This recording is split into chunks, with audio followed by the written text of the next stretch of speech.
Hello everyone, we are going to start class 10th mathematics today and this is chapter 1 real numbers and the first topic is fundamental theorem of arithmetic.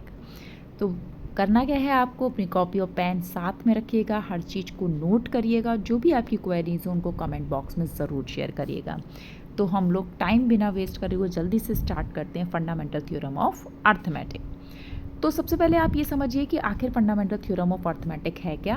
पहले मैं ये बता दूं आपको, ये बहुत ही important actually देखा जाए एक नंबर का स्टेटमेंट है और ये स्टेटमेंट आपको एज इट इज़ लर्न करना है क्योंकि ये आता है बोर्ड में। तो क्या स्टेटमेंट है?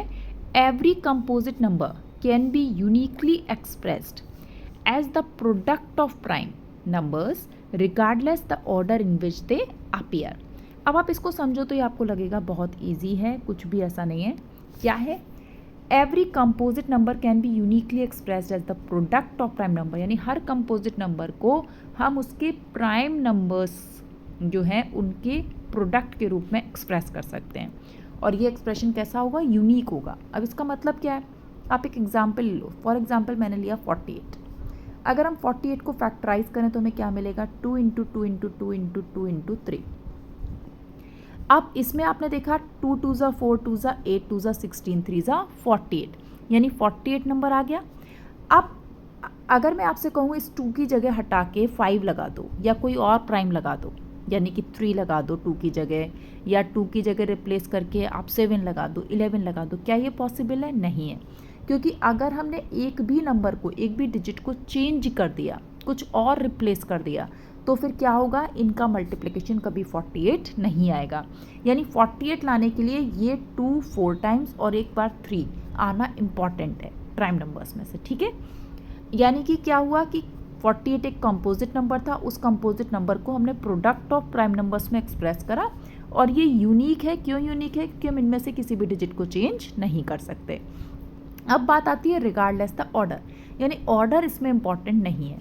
इसका मतलब क्या हुआ कि अगर मैं चाहूँ तो 2 जैसे एक बार करके फिर 3 बीच में लगा दिया, फिर 3 और 2 लिख दिया, तो इससे कोई अंतर नहीं पड़ेगा। 3 को मैं पहले लेकर आ जाऊँ, फिर 4 2 को पीछे लेकर आ जाऊँ, तो यानी ऑर्डर कोई मैटर नहीं करता, बट डिजिट्स यही रहेंगी। कितना? 2 इंटू 2 इंटू 2 इंटू 2 इंटू 3। तो आपको क्या समझ में आया कि फंडामेंटल थ्योरम क्या है कि किसी भी कंपोजिट नंबर को हम प्रोडक्ट ऑफ प्राइम में एक्सप्रेस कर सकते हैं एक यूनिक वे में, और ये जो एक्सप्रेशन आएगा इसमें ऑर्डर इंपॉर्टेंट नहीं है। ऑर्डर मतलब जो डिजिट्स का है इट मे चेंज। इतनी सी थ्योरम है, इसका स्टेटमेंट एज इट इज़ आप लर्न कर लीजिए। अब बात आती है कि आपको आगे क्या करना है। देखिए, सबसे पहले मैं बात कर लेती हूँ एग्जाम्पल्स की। तो एग्जाम्पल्स आप बहुत छोटे से करते हुए आ रहे हो, जैसे 24 है यहाँ पे फॉर एग्जाम्पल। आपने देखा होगा आपने फैक्टराइजेशन 4th स्टैंडर्ड से शुरू करा था। 2 1 ज़ा 2, 2 2 ज़ा 4, फिर आपने 2 से करा 2 6 ज़ा 12, फिर 2 से करा 3 और फिर 3 से करेंगे क्या आएगा? 1, यानी 2 इंटू 2 इंटू 2 इंटू 3। तो ये यहाँ लिखा हुआ। इसी तरीके से हम 15 और 18 को भी कर सकते हैं। और ये क्या है? अगेन ये यूनिक है, यानी कि इसमें डिजिट्स और कोई नहीं आ सकती। अब आप देखो, ये आपकी एक्सरसाइज का पार्ट है जो एनसीईआरटी। अब एनसीईआरटी में जो ये एग्जांपल्स हैं 140, 156, 3825, ये बहुत इजी हैं, आपको भी समझ में आ रहा है। जो इवन नंबर है उन्हें हम 2 से स्टार्टिंग करेंगे, और जो जैसे ये है 3825, लास्ट डिजिट क्या है? 5, तो हम इसे 5 की टेबल से स्टार्ट कर सकते हैं। बहुत ईजी था। ज़्यादातर आप देखना तो बोर्ड में ये नीचे के 2 एग्जाम्पल बहुत आते हैं। अब इसमें पहला एग्जाम्पल मैं लेके चल रही हूँ आपके लिए 5005। अब इसको करने का तरीका क्या होना चाहिए? एक तो हमें समझ में आ रहा है हम 5 से शुरू कर दें, 5 1 5 0 0 एंड देन 1। अब यहाँ के आकर हम सोचते हैं कि हम क्या करें, क्योंकि लास्ट डिजिट क्या है? 1। अगर लास्ट डिजिट 1 है यानी ऑड नंबर है, यानी कि 2 नहीं आ सकता, 4 नहीं आ सकता, और पहली बात तो ये प्राइम नहीं है 4 6 8, ठीक है। अब यानी कि 2 तो नहीं आ सकता, अंडर 10 में 2 नहीं आ सकता, 5 भी नहीं आ सकता क्योंकि लास्ट डिजिट 5 नहीं है। अगर हम इनका सम करें तो ये कितना आएगा? 1 + 1 2, यानी कि 3 की टेबल भी नहीं आएगी, यानी 2 भी नहीं आ सकता, 3 भी नहीं आ सकता, 5 भी नहीं आ सकता। अब कौन बचता है? 7 रह गया अंडर 10 में, तो हम 7 से एक बार करके देखते हैं। 7 1 ज़ा 7, 3 7 4 ज़ा 28, फिर 2 7 3 ज़ा 21, यानी ये हमारा काम कर गया। अब अंडर 10 में तो अब कोई नहीं बचा, अब हम किस पे जाएंगे, डायरेक्ट 11 पे।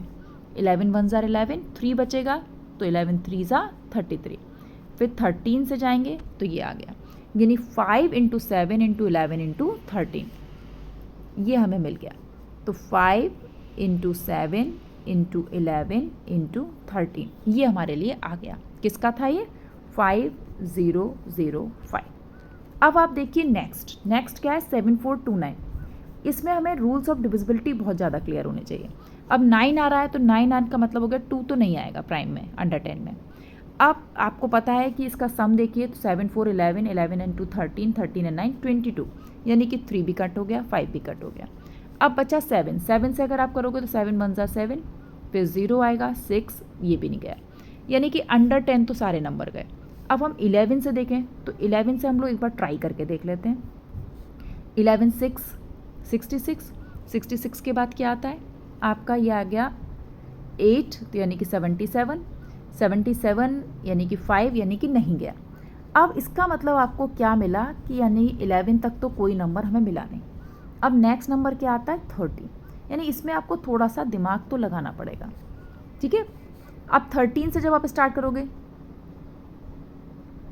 13 5 ज़ा 65, अब 65 के बाद 9 बचेगा, 13 7 ज़ा 91, अब 1 बचा, 19 तो टेबल में आता नहीं, यानी कि 13 भी चला गया।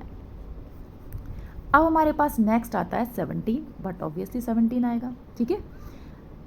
अब आपको करना क्या है, 7429 नंबर था हमारा। अब आपने स्टार्टिंग करी 17 से, 17 4 ज़ा 68, अब 68 के बाद यहाँ क्या बचेगा, 6 बचेगा, 7 3 ज़ा 51, अब बचा 11। अब आपको 17 7 ज़ा 119, ये हो गया। अब 17 से नीचे तो अब कोई नंबर आना नहीं है, 17 से ऊपर ही बढ़ना है। 17 से ऊपर नया प्राइम क्या होगा, 19, 19 से ट्राई करिए। 19 2 ज़ा 38, 38 के बाद यहाँ 5 बचेगा, यानी कि 3 ज़ा डायरेक्ट आ गया 57।